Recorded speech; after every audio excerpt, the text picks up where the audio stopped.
Video ini berisi hal-hal yang perlu kamu ketahui tentang uji T atau t-tes.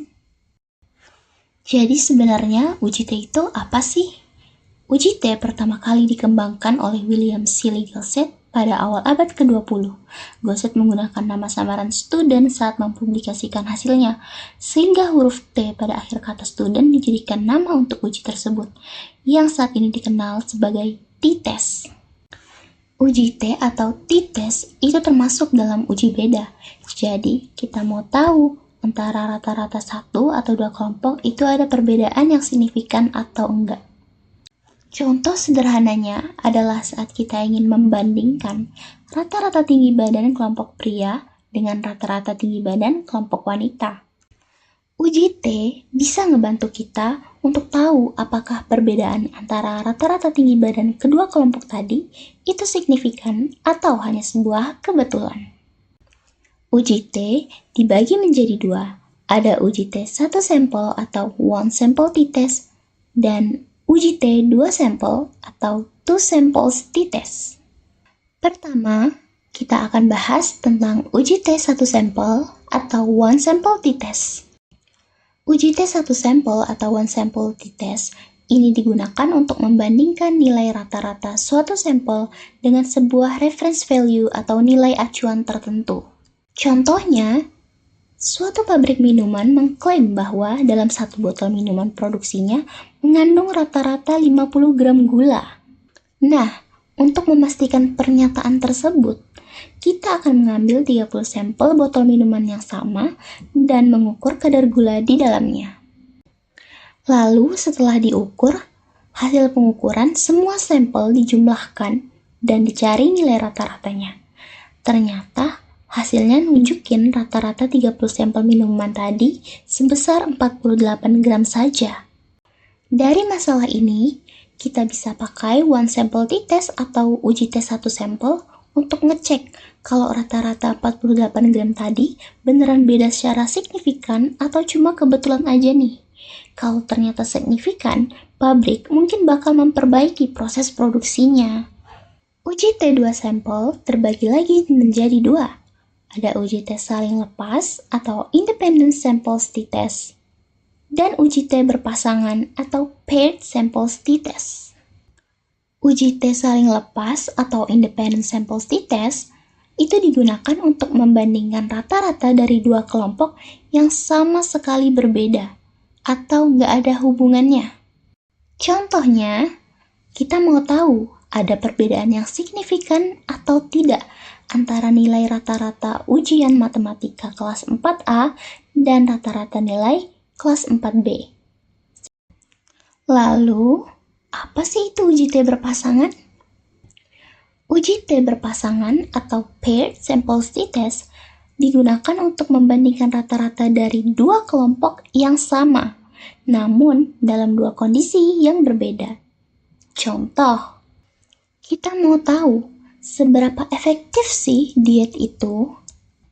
Caranya, kita timbang dulu 30 orang sebelum diet, lalu timbang lagi 30 orang yang sama saat setelah program diet.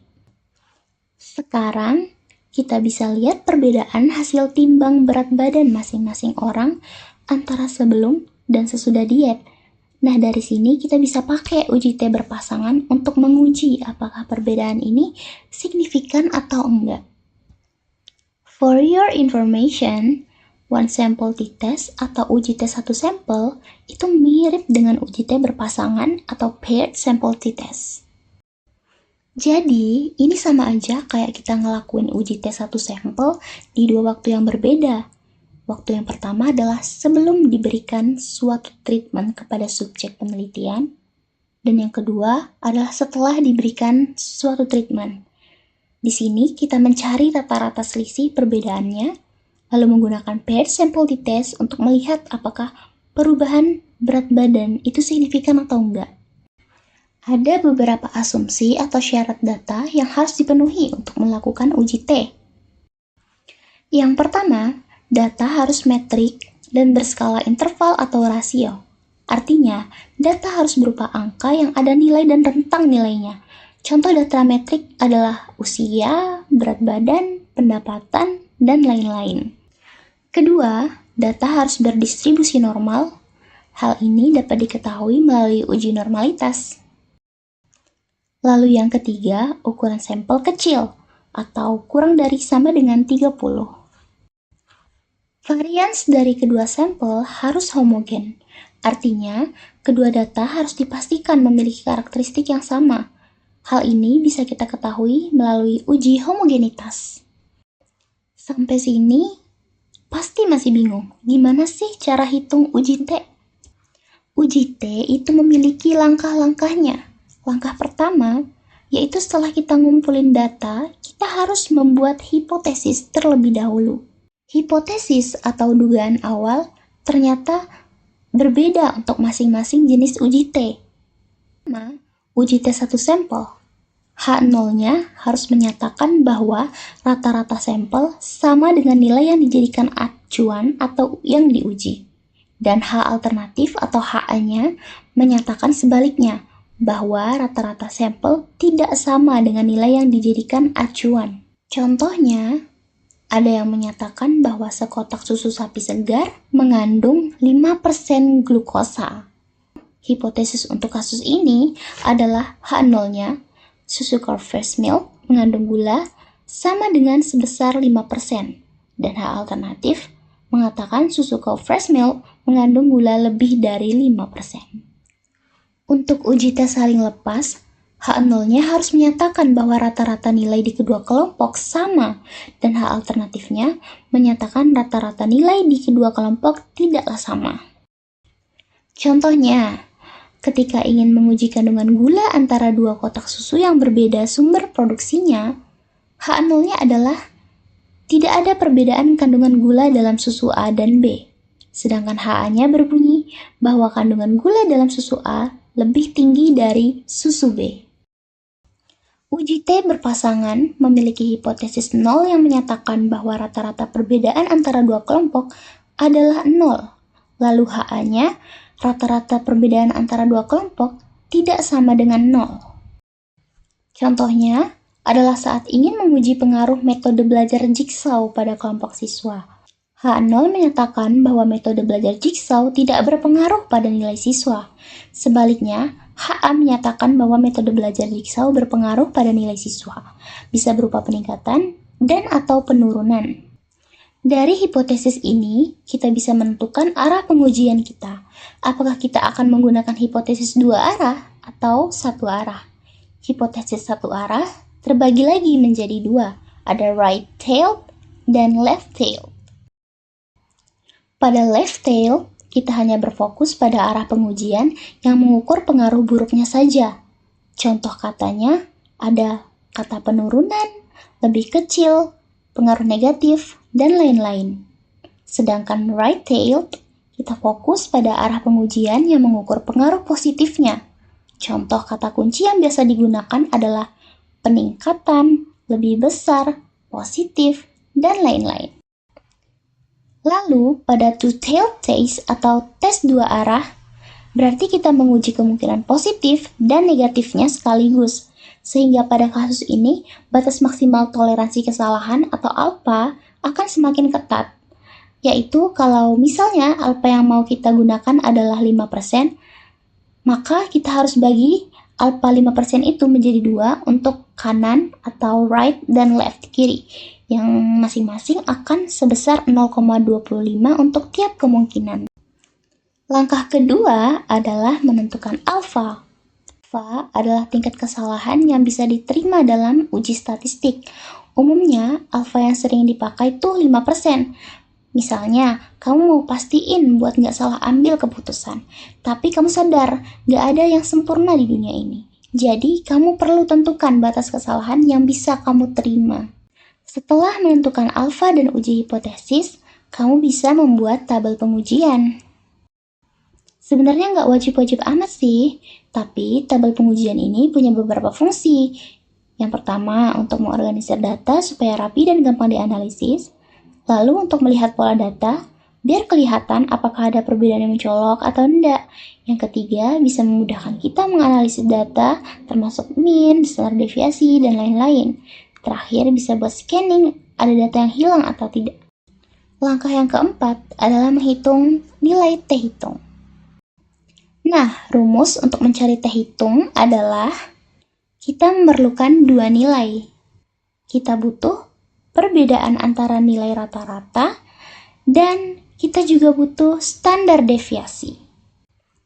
Untuk uji T1 sampel, rumusnya bisa dilihat langsung, yaitu T sama dengan X bar atau rata-rata sampel, lalu dikurangi dengan mu atau rata-rata nilai acuan. Hasil kurang itu dibagi dengan standar deviasi per akar N, di mana N adalah jumlah sampel. Rumus uji T untuk uji T saling lepas sebenarnya kurang lebih sama seperti one sample t-test, tapi di sini X bar 1 dikurang dengan X bar 2, artinya rata-rata sampel 1 dikurang dengan rata-rata sampel 2. Lalu dibagi pakai akar dari standar deviasi sampel pertama per jumlah sampel 1. Lalu ditambah dengan standar deviasi sampel kedua per jumlah sampel atau kasus sampel pada sampel 2. Untuk uji T berpasangan, kita hanya membutuhkan nilai rata-rata perbedaan antara dua kelompok, lalu dikurangi dengan 0 per standar deviasi. Rumus standar deviasi sama seperti sebelumnya. Langkah kelima adalah dengan melakukan uji signifikansi. Masih ingat sama alfa yang udah kita tentukan sebelumnya? Hipotesis 0 akan diterima jika nilai t-hitung kurang dari t-tabel, sementara hipotesis alternatif akan diterima jika nilai t-hitung lebih baik atau lebih besar dari t-tabel. Lalu, gimana sih cara tahu nilai t-tabelnya? Jadi, setelah kita tentukan alfanya dan mendapatkan nilai t-hitung dari perhitungan menggunakan rumus, kita butuh nilai derajat kebebasan atau degree of freedom.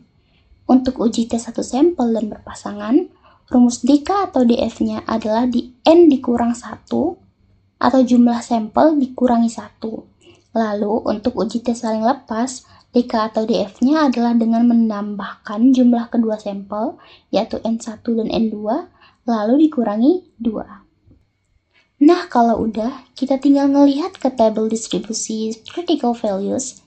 Cara ngebacanya adalah dengan melihat alfa pada bagian kolom dan DK atau DF untuk bagian baris. Kalau tadi alfa kita 0,05, terus DK-nya 29, maka nilai pada T-tabel akan terbaca pada 1,699. Untuk uji T saling lepas, tabelnya sedikit berbeda. Di awal tadi kita udah menguji hipotesis dulu kan? Apakah itu satu arah atau dua arah? Nah, jika pengujian kita adalah satu arah, maka baca nilai T-tabel pada acuan tingkat signifikansi untuk uji satu arah. Dan apabila hipotesis kita adalah dua arah, maka lihat pada tingkat signifikansi untuk dua arah. Langkah terakhir adalah menarik kesimpulan. Menarik kesimpulan adalah bagian terakhir yang menentukan apakah kita menolak atau menerima H0. Misal, tadi kita dapat nilai hitungnya tuh 2,056 dan T-tabelnya adalah 1,699. Jelas terlihat kalau T-hitung lebih besar dari T-tabel, sehingga kesimpulan yang diperoleh adalah HA diterima. Untuk ini, bisa disesuaikan lagi dengan hipotesis yang telah dibuat. Mungkin cukup segitu aja penjelasan dari aku. Maaf kalau ada salah kata maupun miskonsepsi. Mohon kritik dan saran yang membangun. Terima kasih sudah menonton video ini sampai akhir. Bye-bye.